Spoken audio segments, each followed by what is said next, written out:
La banque Santander propose désormais du trading à ses clients pour le BTC et l'Ethereum. Est-ce que c'est quelque chose qui peut booster le prix? Est-ce que l'Ethereum peut atteindre les 4000 $? C'est une question qu'on va essayer de répondre dans cette vidéo. Mais avant toute chose, il est important de souligner que je ne suis ni un conseiller financier ni un professionnel du trading.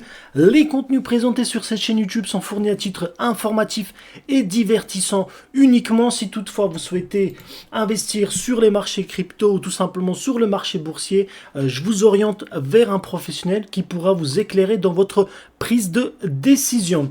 Alors, qu'est-ce qu'on voit sur les charts concernant Bitcoin et Ethereum? Finalement, pas grand-chose depuis hier. Quelques petites baisses de 3%, mais voilà, généralement, on est plutôt sur une baisse correction de à peu près 4-5% pour l'Ethereum. Et sur les 7 derniers jours, on a eu quasiment un range pour le Bitcoin. Donc, les deux géants finalement ne change pas grand chose en termes de leur prix.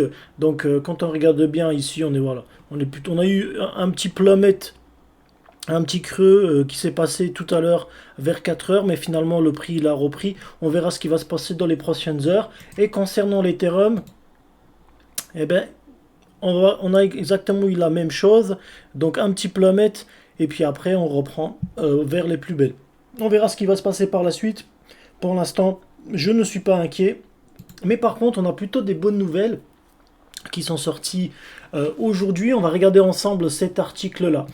Alors, la banque Santander propose désormais du trading du BTC et ETH à ses clients en Suisse. La première banque de Royaume d'Espagne, Banco Santander, annonce dans une note interne que sa filiale Santander Private Banking International offre désormais des services d'achat, de vente et de garde de Bitcoin et de Ether. Ces services, rarement proposés par des banques traditionnelles, seront réservés aux clients les plus fortunés à condition qu'ils possèdent un compte en Suisse. Plutôt bonne chose. Ça veut dire qu'on va avoir finalement des baleines qui vont forcément chercher à rentrer sur ce marché qui est encore, dans certains cas, inexploitable. La banque Santander offre des services liés aux crypto. Désormais, les clients de Santander Private Banking International possèdent un compte en Suisse, pourront acheter, vendre ou conserver les deux premiers actifs numériques en termes de capitalisation boursière, le Bitcoin et Ethereum. Et d'après les informations de nos confrères de Coindesk, Santander élargira la liste des crypto-monnaies prises en charge dans les mois à venir. Pour cela, la banque passera au peigne fin plusieurs tokens afin de s'assurer qu'ils possèdent des critères requis pour être intégrés dans ce service. Selon les informations divulguées par la banque, ces services seront offerts à la demande du client. Ce dernier devra en effet se mettre en relation avec le personnel banque et expressément formuler la demande d'accès à ces nouveaux services. Concernant la gestion des clés privées qui assurent la sécurité des crypto-monnaies possédées par un client, la banque déclare qu'elle les gérera en interne selon un modèle compatible avec la réglementation suisse. Plutôt hyper intéressant. Les crypto-actifs vus d'un bon oeil en Suisse. John Whelan, responsable de la crypto et des actifs numériques chez Santander, a souligné l'importance de la réglementation suisse dans un courrier adressé à Coindesk. La réglementation suisse liée aux actifs numériques, elle est l'une des premières et des plus avancées au monde, car elle offre une clarté et un environnement réglementaire complet pour nos clients. Quant à savoir pourquoi Santander a fait ce choix courageux d'offrir des services crypto à ses clients, Whelan répond au fur et à mesure que les cryptoactifs deviennent une classe d'investissement à part entière, nous pensons que nos clients préféreront faire affaire avec des institutions financières existantes ayant déjà fait leurs preuves. Et ça c'est pas faux. Finalement, on voit donc aujourd'hui BTC et les ETH, ils rentrent quand même dans ce système financier banquier qui ont déjà fait leurs preuves. La même chose, attention les amis, ça va être fait aussi avec XRP. Parce qu'il ne faut pas oublier une chose, c'est que Santander est déjà partenaire de XRP de Ripple. Petite parenthèse. Rappelons-le, Santander a une histoire de plus de 160 ans et s'occupe de 166 millions de clients à travers le monde. Sa division de banque privée Santander Private Banking International cible 200 000 clients fortunés gérant environ 315 milliards de dollars en actifs et dépôts. L'introduction de services crypto-monnaies pour cette clientèle privilégiée indique l'importance croissante des actifs numériques comme une classe d'actifs alternative. L'initiative de Santander de proposer des services de trading et de garde de crypto-monnaies à ses clients fortunés en Suisse est un développement significatif dans le paysage financier global. Elle témoigne de l'évolution de l'attitude des grandes banques envers les actifs numériques et souligne l'avant-gardisme de la réglementation suisse dans ce domaine-là. Et c'est vrai, les Suisses par rapport à ça, ils sont toujours en avance puisque finalement le meilleur système bancaire reste quand même le système suisse. Alors, bien sûr, il y a aussi Luxembourg et Liechtenstein, mais pour moi, la Suisse reste quand même le numéro 1 mondial. Donc, qu'est-ce qui peut se passer à nouveau? C'est quand on regarde bien. On a quand même des on a quand même des clients fortunés qui sont environ 200 000 donc clients fortunés, très fortunés. On ne parle pas de fortunés, on parle de très très fortunés. Donc ça c'est vraiment le mot à souligner. Ce sont des personnes qu'on considère finalement comme des baleines, des personnes qui sont des multimillionnaires et qui en fait ont ensemble presque 315 milliards de dollars. Alors on va regarder ensemble, je vais faire rapidement le calcul pour vous faire le calcul et pour vous dire qu'est-ce que ça représente finalement par client en moyenne. Donc 315 milliards, donc 315 millions, 3 milliards 500, hop, divisé par 200 000. Donc ça veut dire qu'en moyenne, on est plutôt sur donc des clients qui ont en moyenne 1 575 000 euros dans leur portefeuille, dans leur compte en bancaire, pardon. Donc vous imaginez quand même, donc ça on est vraiment sur des multimillionnaires. Donc là on est sur des millionnaires, mais finalement parmi ceux-là il y a ceux qui ont un petit million, d'autres petits millions, puis d'autres qui sont vraiment des richesses hyper intéressantes.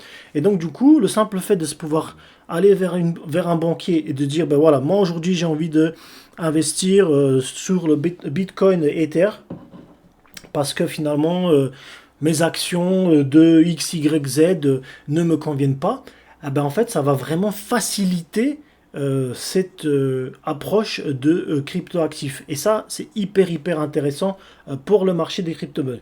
Maintenant, deuxième chose qui se pose, est-ce que c'est quelque chose qui pourrait éventuellement faire augmenter le prix de l'Ether? Alors, donc la deuxième petit article sur lequel je vais m'attarder, c'est Ethereum fin prêt pour atteindre les 4000 dollars. Alors, le cours d'Ethereum a regagné la barre des 2000 ce lundi. L'indice Coinbase Premium a augmenté pendant 5 jours consécutifs, ce qui indique une forte dynamique d'achat parmi les entreprises basées aux États-Unis. Les investisseurs ont retiré 152 583 ETH des échanges depuis le dépôt de la demande ETF Ethereum de BlackRock. Le cours de ETH a récupéré la barre des 2000 ce lundi 20 novembre, que lui réservent les prochains jours. Les données on-chain montrent que les investisseurs institutionnels sont récemment entrés dans une phase d'accumulation. Ce depuis le dépôt de la demande ETF Ethereum au comptant de BlackRock. Les investisseurs Ethereum quittent les échanges. Le cours Ethereum est resté plus ou moins stable au cours de la semaine dernière. Néanmoins, une analyse plus poussée des données on-chain relève que les investisseurs ont changé de comportement depuis le dépôt de la candidature d'ETF Ethereum de BlackRock. À y croire, CryptoQuant, les investisseurs ont commencé à retirer leurs ETH des bourses crypto depuis le 15 novembre, ce suite au dépôt officiel de la demande de fonds négociés en bourse de BlackRock. Comme le montre le graphique ci-dessous, les bourses crypto détenaient un solde cumulé de 14,5 millions de ETH entre 15 novembre. Mais depuis, les investisseurs ont retiré 152 583 ETH des échanges. En conséquence, le solde total des plateformes crypto est passé à 14,3 millions, son niveau le plus bas depuis 5 ans. Le solde des échanges est un indicateur on-chain qui représente la quantité totale de ETH détenue par les bourses crypto. En règle générale, une diminution du solde des échanges se traduit par une baisse de l'offre. Donc, s'il y a une baisse d'offre, automatiquement, la demande, elle va être plus importante. où se dirige le cours de ETH. Alors que le cours d'ETH oscille actuellement autour des 2000 $, les 152 583 ETH retirés de bourse valent environ 305 millions de dollars. Autre point important, le solde d'ETH des bourses crypto n'a jamais été aussi bas depuis juillet 2018.